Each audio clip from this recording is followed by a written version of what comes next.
Hello everybody and welcome once again to the RDL show. It's week 7. There are only 2 weeks left of the regular season. With the catch-up matches being settled, we have a clean slate going into the finale of the season. Realistically, we have 3 teams fighting for the top 2 seeds in the playoffs, with LA Latias, Sky Strikers and Orlando Oshawots sitting at 5-1. The Sky Strikers facing off with the Oshawots this week, and the Latias facing a Drop Bears team desperate for a win to keep themselves in playoff spots. Below them, we likely have a battle between 5 teams for 2 spots in the playoffs. Yeah, 4 Woobats could still turn things around and sneak in. That looks very unlikely, with the surging Gothitels and Darkrise looking the most likely to take those spots, and the Drop Bears and Latios not giving up without a fight. Let's take a look at the Week 7 results.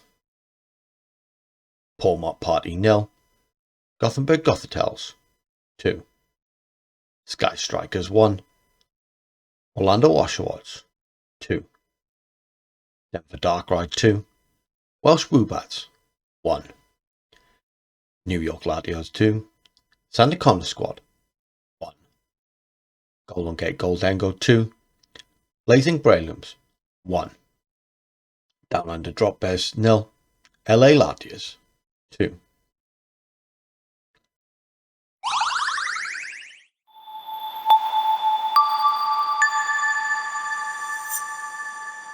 Riverside Otters 2, Durham Dragalges 0. Unfortunately this week, due to technical issues, we're missing replays for Penultimate Party versus Gothenburg Gothitels and Sky Strikers versus Oshawots. So, because we don't have all of the games, I won't be going over my own match. For that Denver Darkrise Welsh Woobats match, take a look at the video linked in the description below. So, we only actually have 3 games to go over this week. And I didn't want to, but I have kind of picked a game of the week this week. So, let's start off with Shim rolling out the Chainsaw Squad to deal with Starstreak and the resurgent Blazing Brelooms. Game 1, Murkrow proved why I believe it's the best non-legendary Tailwind Mon, laying the foundations for Urshifu and Thundurus before being taken out. With the Little Bird having set up Tailwind and the Rain, the 2 legends step up and go to work. Pochita missing a crucial player up on Urshifu likely cost Shim the game, as Chainsaw Man himself came in, spun the swords. But despite living 2 Surging Strikes, it was taken out by a Wild Bolt Storm, sealing the game for Starstreak and the Brelooms.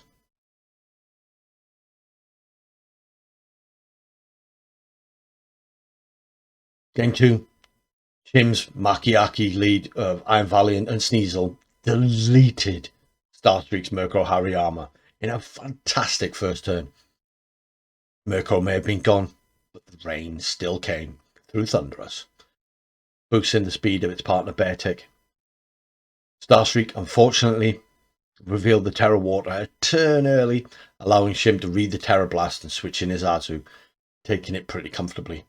Makiaki was ultimately able to start and finish this match, forcing a Game 3. Game 3 was a huge power flex on both sides, with Iron Valiant picking up a double KO turn 1.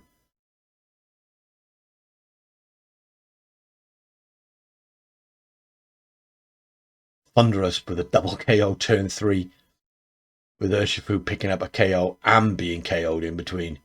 Katana Man, however, came in and sealed the match for Shim with a crunch. Next up, Feathers versus Keegachu.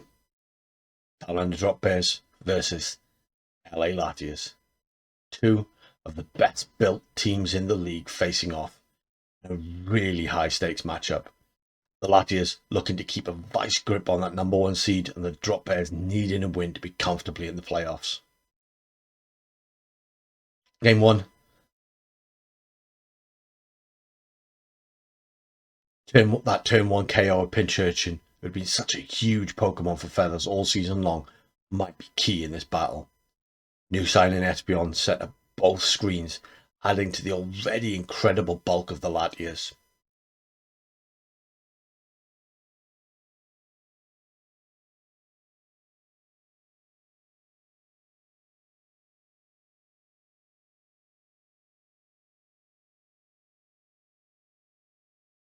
In the end, the bulk and recovery of Iron Hands was simply too much for Enamorus to overcome. Game 2. Hold on. Nasty plot. Terra Ice. Quagsire. Oh no! It's a Zoroark!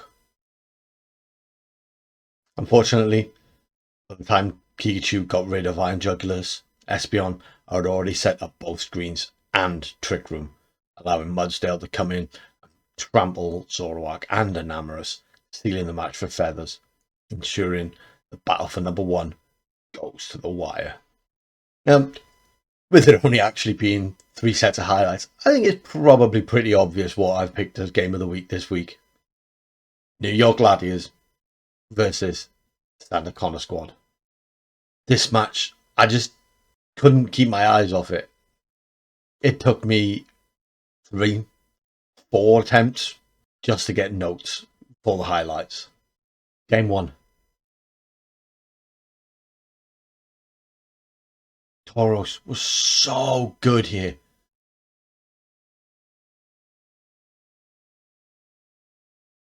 Cleaning up the Venomoth after Grumpig had almost knocked it out.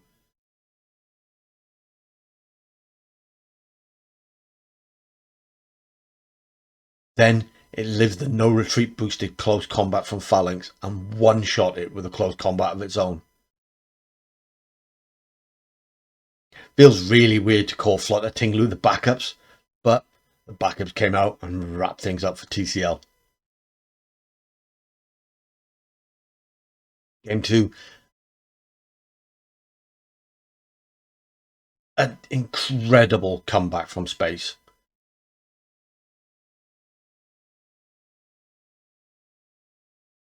Unusual to see Basculegion on lead duty, but it outlasted absolutely everything.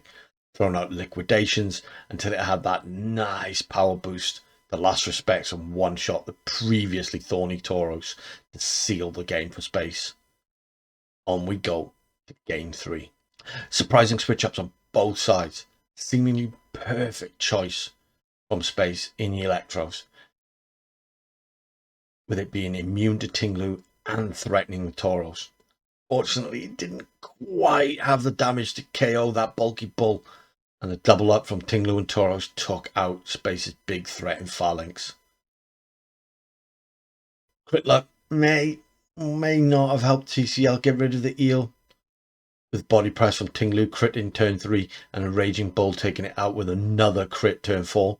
The dynamic duo finally dropped to an E-speed last respects, keeping a match that had been so close from the start of Game 1 to a 2v2 in Game 3. Nails are disappearing the world over right now. Unfortunately, Basculegion is already low, and a Dunsparce Shadow Ball was able to clean it up, giving TCL the advantage. Arcanine is able to remove Fluttermane with the Flare Bits,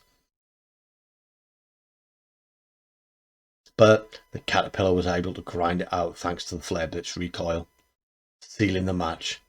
TCL. And with that, the penultimate week of the regular season is in the books. Realistically, we have our top 2. The question is, which order is it going to be? The Orlando Oshawotts could still take that number 1 seed with a slip up by the Latias, but I think the Sky Strikers are probably out of the race now. Below them, the Golden Gate Goldengo and the Denver Darkrai have sealed their spots in that playoff bracket, but we still have a pretty close run thing for those final 3 spots. Realistically, I'd say the Sandaconda squad have their playoff spot locked down, but Portman Party, Down Under Drop Bears, Gothenburg Gothtails, and the New York Latios are still in with a shout.